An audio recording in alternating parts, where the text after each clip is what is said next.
မြ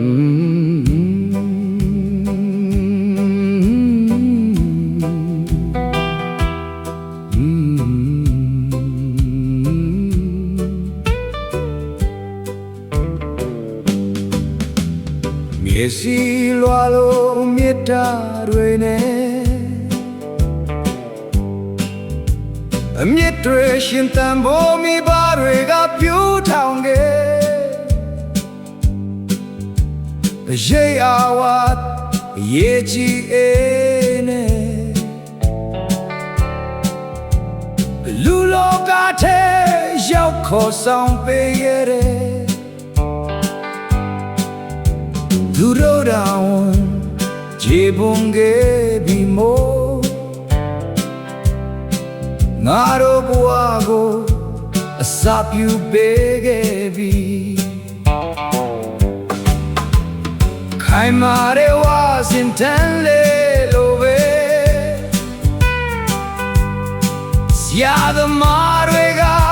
လမ်းပြလို့ပေးမခဲ့ဘဝရဲ့ဦးတရားတဲမပေးကအတိပညာတွေနဲ့ထောက်တိုင်လို့ပေးတယ်လမ်းမှန်ကိုပြသခဲ့ပြီးမို့ငါတို့ရှောက်ပေါ်လာချင်တော့တယ်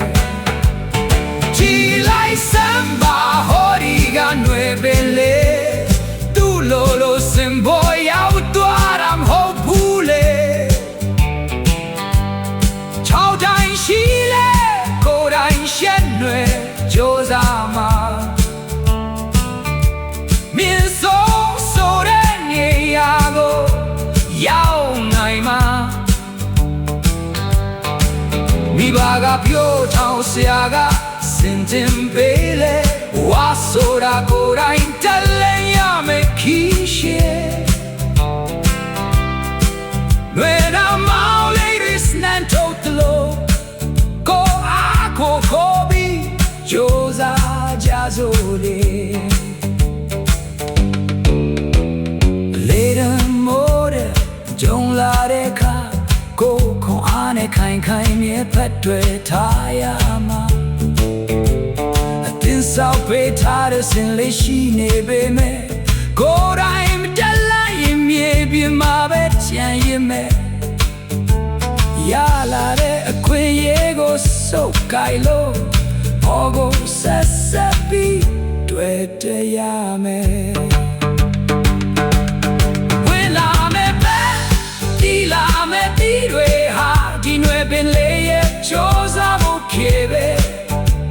ကျေးဇူးရှင်တွေကိုဂုဏ်ပြုခြင်းတဲ့ဆိုရင်အောင်မြင်ခြင်းနဲ့တတ်တဲ့ပြလိုက်စပါ